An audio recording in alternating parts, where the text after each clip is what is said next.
आप दोनों से मेरा ये सवाल है, आपकी रिसेंटली शादी हुई है, आप अभी अनमैरिड हैं, आपके नज़दीक कौन सी 2-3 चीज़ें हैं आजकल के दौर में जो आपको लगता है ये रेड फ्लैग है? एक तो और आप उसे कभी इंटरटेन नहीं करेंगी? एक तो पेशेंस फजूल चीज़ों को लेके, कि अगर आपका हस्बैंड आपको डिसरिस्पेक्ट कर दे या आपकी कोई फजूल की बात नहीं माने तो उस चीज़ पे पेशेंस नहीं दिखाएं, उसको बोलें। फजूल की बात ना माने या सही बात ना माने? सही बात। फजूल की बात तो बिल्कुल ना माने, लेकिन सही बात माने। सही बात बिल्कुल ठीक कह रही हैं कि उसको कभी भी लाइट ना ले। लाइट, अपनी बीवी को लाइट नहीं ले। और दूसरा ये चीज़ बड़ी मुश्किल है बीवियों को लाइट लेना। अच्छा, फिर सेकंड आपके लिए 2-3 रेड फ्लैग्स बताएं, because you just got married. Understanding बहुत ज़रूरी है, ठीक है आपके और आपके हस्बैंड के बीच में। अगर वो आपको समझते ही नहीं है तो फिर फ़ायदा आपकी शादी का। I think this is also a red flag. ठीक है, ये एक रेड फ्लैग है। और तीसरा अभी तो मुझे ऐसा कोई दिखा नहीं है कि आपके नज़दीक अगर आप किसी को काउंसलिंग करें, बिकॉज आप कह रही हैं ना कि आपको इसीलिए तो मैंने उनसे पूछा टॉक्सिक ट्रेट्स हैं क्या? टॉक्सिक ट्रेट्स क्या है आपके नज़दीक, क्या है? मुझे ये लगता है कि कोई भी रिश्ता हो, हस्बैंड वाइफ का हो, माँ बेटी का हो, बहन भाई का हो, सब्र और चीज़ों को बर्दाश्त करना बहुत ज़रूरी है।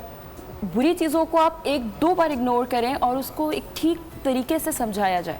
स्पेशली हस्बैंड वाइफ जब होते हैं तो एक दूसरे को डिसरिस्पेक्ट करना शुरू हो जाते हैं किसी एक चीज़ को लेके, वहाँ पर चीज़ें ख़राब होती हैं। अगर आप लड़की को डिसरिस्पेक्ट करेंगे 1 दिन 2 दिन 1 साल कितना बर्दाश्त करेंगे, इसी तरह अगर आप हस्बैंड को करेंगे तो वो भी यही करेगा।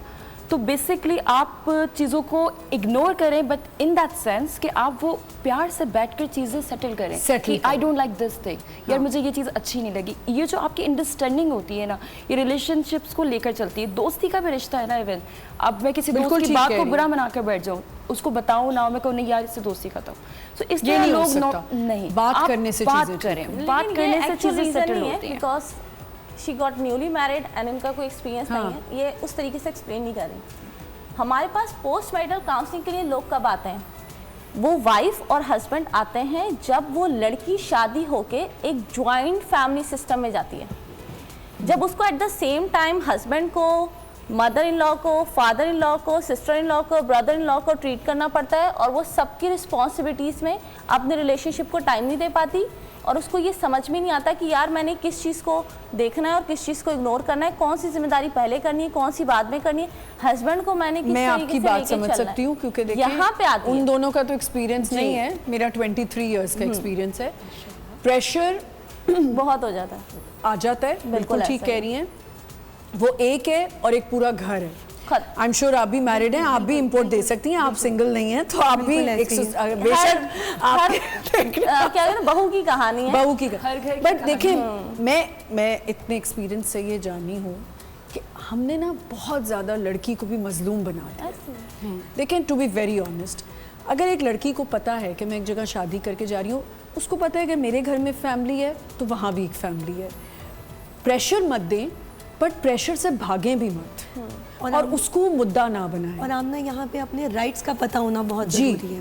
आपके अपने पर्सनल राइट्स क्या हैं, पर्सनल बाउंड्रीज क्या हैं। आप एक हद तक तो आपका थ्रेशोल्ड जहाँ तक है वहाँ तक आप अपना इनपुट दे सकते हैं, बस उस थ्रेशोल्ड के बाद आपने नो कहना सीखना है। देखिए हम कहते हैं ना फॉरेन कंट्रीज़ में बड़े राइट्स हैं, फॉरेन कंट्रीज़ में भी एक जो औरत है, वहाँ क्यों एक मूवी बनी थी मॉन्स्टर इन लॉ, क्योंकि ये हर घर की कहानी है, चाहे वो दुनिया के किसी भी कोने के सास ससुर हैं या वो माँ बाप हैं या वो बहुएं हैं, हर जगह थोड़ी थोड़ी।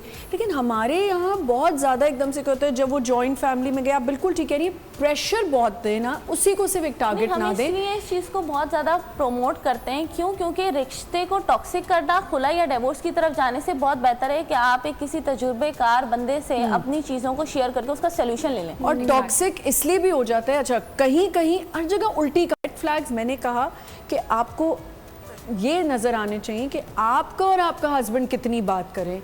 रेड फ्लैग ये भी है कि आपका हस्बैंड आपके साथ कितना टाइम स्पेंड कर रहे हैं, या बीवी कितना टाइम स्पेंड करी, या वो बच्चे के लिए इक्वली क्या कर रहे हैं, कंबाइन क्या कर रहे हैं। हम तो रेड फ्लैग बस ये कहते थे डिसरिस्पेक्ट खत्म।